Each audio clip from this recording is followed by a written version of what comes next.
ایک میاں بیوی شادی کے 4-5 مہینے کے بعد ٹائم مانگ رہے تھے، جی ہمیں اپنی ایک اہم بات کرنی ہے۔ میں نے کہا بہت اچھا۔ آئے بیٹھے بات کرنے لگے تو خامن نے بات کی کہ جی ہماری شادی کو 6 مہینے ہو چکے ہیں اور 6 مہینے میں ہم اس نتیجے پر پہنچے ہیں کہ ہمارا ایک دوسرے کے ساتھ گزارا ممکن نہیں۔ اب ہم نے یہ مل کے فیصلہ کیا ہے کہ ہم لوگوں کو بتا دیں کہ طلاق ہونے والی ہے، تو آپ سے چونکہ قلبی تعلق ہے اس لیے سب سے پہلے آپ کو بتا رہے ہیں۔ مجھے حیرت ہوئی، دونوں لکھے پڑھے تھے، بیوی بھی لکھی پڑھی، خامند بھی لکھا پڑھا اور دیندار بھی تھے، اور طلاق کوئی چھوٹی سی بات تو نہیں ہوتی، اور کسی کے چہرے پہ کوئی غم کوئی افسوس نظر نہیں آ رہا۔ آرام سے کہہ رہے ہیں کہ ہم نے طے کر لیا ہے کہ اب ہم جو ہے ایک دوسرے سے طلاق لے کر جدا ہو جائیں گے۔ تو میں نے انہیں کہا کہ دیکھیں بھائی، آپ نے پہلے تو مجھے اپنے حالات بتائے نہیں، آج بتا رہے ہیں تو 2-4 مہینے انتظار کر لیں، ماں باپ کو مت بتائیں۔ ماں باپ کو بتا دیا تو بات برادری میں آ جائے گی اور بگڑ جائے گی۔ آپ لوگ نے جیسے پہلے 4-6 مہینے گزارے، 4-6 مہینے اور گزار لیں۔ وہ کہنے لگے جی بہت اچھا۔ اب میں نے ذرا ان کے حالات معلوم کیے کہ مسئلہ کیا ہے۔ مسئلہ یہ نظر آیا کہ ان دنوں ملک کے حالات اچھے نہیں تھے اور فیکٹریاں سب بند تھیں، کیونکہ 18 گھنٹے بجلی نہیں ہوتی تھی، تو فیکٹریاں کیسے چلیں گی؟ اور جو فیکٹریوں کے مالک تھے ان کے لیے مزدوروں کو تنخواہ دینے کے پیسے بھی نہیں تھے، اور وہ قرضوں کی وجہ سے پریشان اور اپنی فیکٹری کی وجہ سے پریشان۔ تو خامن جو تھا وہ پریشان ہو کے گھر آتا تھا، اور اس کی بیوی گھر میں اکیلی ہوتی تھی، الگ گھر تھا میاں بیوی کا۔ بیوی کھانا پکا کے 2-3 گھنٹے سے انتظار میں بیٹھی ہوتی کہ خامن آئے گا تو اس کے ساتھ مل کے کھانا کھاؤں گی۔ اب خامد آتا تو اس کا چہرہ بڑا سیریس ہوتا،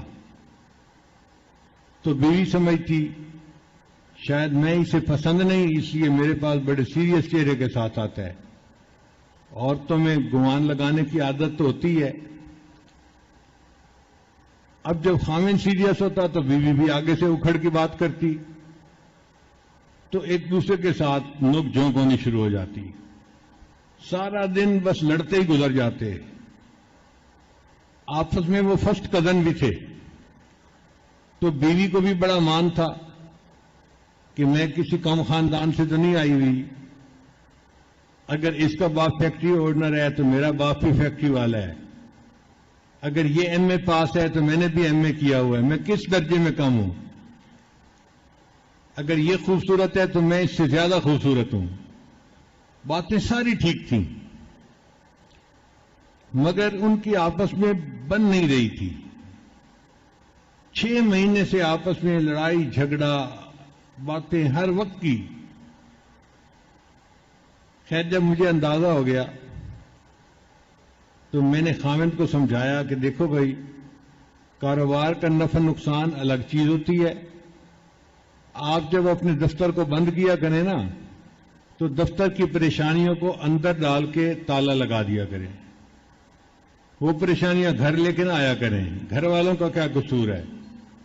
کاروبار چلتا ہے یا نہیں چلتا یہ تو تمہارا کام ہے نا، اس کی سزا گھر والوں کو کیوں ملے؟ اور آپ تو متبع سنت ہیں، گھر داخل ہوا کریں تو نبی علیہ السلام کی سنت پر عمل کیا کریں۔ نوجوان نے کہا کون سی سنت؟ میں نے کہا کہ مسکراتے چہرے کے ساتھ داخل ہونا اور اپنے اہل خانہ کو سلام کرنا، یہ سنت ہے، اس سنت کو زندہ کرو۔ اس نے وعدہ کیا جی میں آئندہ جب بھی آؤں گا میں مسکراتے چہرے کے ساتھ آؤں گا اور میں اہل خانہ کو سلام کروں گا۔ پھر میں نے بیوی کو بھی سمجھایا کہ دیکھو ہمارے بزرگوں کا طریق رہا ہے کہ جب وہ گھر آتے تھے تو ان کی بیویاں اپنے ہر کام کو چھوڑ کر دروازے کے قریب جا کر اپنے خاوند کا استقبال کرتی تھیں اس کو وہاں سے گریٹ کرتی تھی. تو آپ کسی بھی کام میں مصروف ہوں، کچن میں ہوں، کمرے میں ہوں، بیڈ روم میں، جہاں مرضی ہوں، جب پتہ چلے کہ ہسبینڈ آ گیا ہے تو آپ اپنے ہر کام کو چھوڑ کے فوراً دروازے تک جایا کریں اور آپ ان کو مسکرا کے استقبال کیا کریں. اس نے کہا جی بہت اچھا. صرف اتنا سا عمل تھا. اب خامن نے مسکراتے ہوئے جانا شروع کر دیا اور بیوی نے مسکرا کے استقبال کرنا شروع کر دیا. 2 مہینے کے بعد انہوں نے فون کیا، حضرت ہم اتنی محبت کا وقت گزار رہے ہیں کہ یہ 2 مہینے کا وقت ہمارا ہنی مون میں گزرا ہے، اور ہم سمجھتے ہیں کہ ہمارے جیسا محبت کرنے والا جوڑا پوری دنیا میں کوئی دوسرا نہیں ہوگا. اب کوئی اختلاف نہیں تھا. ایک گرتے ہوئے گھر کو اللہ کے حبیب صلی اللہ علیہ وسلم کی ایک سنت نے بچا لیا. اگر ایک سنت کے اندر اتنی برکت ہے کہ وہ بگڑتے گھر کو بچا سکتی ہے، ہم ساری سنتوں پر عمل کریں گے تو گھر میں کتنی برکتیں ہوں گی. تو اس لیے گھر میں جانا اور مسکراتے چہرے کے ساتھ جانا، سلام کرنا، یہ ایسی مبارک سنت ہے کہ گھر آباد ہو جاتے ہیں.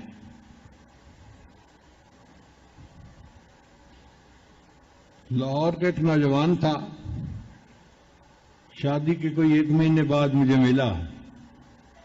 مجھے کہنے لگا حضرت بیوی نے مجھے بہت پریشان کیا ہوا ہے، بہت نافرمان ہے. میں نے پوچھا کیا ہوا؟ حضرت نماز نہیں پڑھتی، سر پہ دوپٹہ نہیں رکھتی، ہر وقت گانے فلمیں اسی میں لگی رہتی ہے، نیکی کا نام سننا پسند نہیں کرتی، اور میں تو اب تنگ آ گیا ہوں. بس میں تو آپ کے پاس آیا ہوں کہ آپ ہی مجھے کوئی اس کا حل بتائیں. وہ میری نرمی سے ناجائز فائدہ اٹھا رہی ہے. اصل میں وہ نوجوان چاہتا تھا کہ حضرت جی کہہ دیں کہ تم ذرا اس کو سختی کرو تو پھر بیوی کی میں مرمت بھی کروں گا اور پھر میں نمٹ لوں گا اس سے. جب اس نے آ کے یہ سارا کچھ مجھے بتایا تو تھوڑی دیر میں نے اس کو اپنے پاس بٹھا لیا. پھر تھوڑی دیر کے بعد جب وہ واپس جانے لگا تو میں نے کہا دیکھو آپ تو نوجوان ہو اور سنتوں پہ عمل کرتے ہو. کہتے ہیں جی میں کرتا ہوں سنتوں پہ عمل.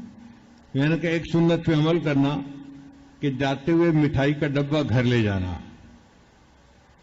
ہدیہ لے جانا، اور جب تم دسترخوان پہ کھانا کھانے بیٹھو تو مٹھائی کا ایک ٹکڑا اٹھا کے نا اپنے ہاتھ سے بیوی کو کھلانا. اب اسے یہ بات سمجھ نہیں آ رہی تھی. وہ تو مجھ سے NOC مانگ رہا تھا کہ مجھے سختی کرنے کا NOC دے دیں پھر میں جانوں اور بیوی جانے. اور میں نے اسے کہا کہ تم اسے مٹھائی کھلانا. دوسری دفعہ پوچھتے جی حضرت.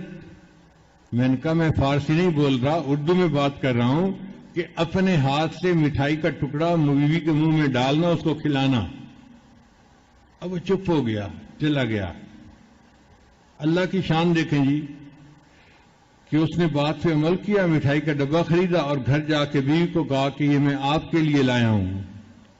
تو بیوی حیران، اتنا مشکل طبیعت کا بندہ تھا، سیدھے منہ بات نہیں کرتا تھا، اور آج یہ میرے لیے مٹھائی لایا ہے. تو بیوی کی طبیعت تھوڑی نرم ہو گئی. اب دسترخوان پہ دونوں کھانا کھانے بیٹھے تو اس نے مٹھائی کا ٹکڑا اٹھایا اور آگے بڑھایا. تو بیوی نے اس سے اشارے سے پوچھا کیا کہنا چاہتے ہو؟ اس نے کہا کہ مجھے پیر صاحب نے کہا تھا کہ یہ سنت ہے اور میں سنت پہ عمل کرنا چاہتا ہوں، میں تمہیں کھلاؤں گا. اس نے مٹھائی کا کئی لوگوں کو دیکھا کہ بیمار ہوتے ہیں، کبھی ہسپتال کا چکر، کبھی ڈاکٹر کے پیچھے. تو نبی علیہ الصلوۃ والسلام نے ایک حدیث پاک میں فرمایا، اس حدیث کو مسند احمد نے روایت کیا اور طبرانی نے روایت کیا پھر مجھے کہنے لگی کہ جو شخص فجر کے بعد 3 مرتبہ یہ دعا پڑھ لے میں بھی اور سنتوں پہ عمل اللہ کرنا 4 مرضوں سے اس کو نجات عطا فرما دیتے ہیں. چنانچہ اس ایک سنت کی امید برکت ہے سے کہ مستورات اس کی توجہ بیوی سے یہ بیٹھی بات ہو سنیں گئی، گی اس نے پردہ بھی کرنا شروع اور کر دیا، اس اس کی نے نماز بھی اہمیت پڑھنی کو شروع ذرا کر دی. سمجھیں گی. وہ اجڑتا ہوا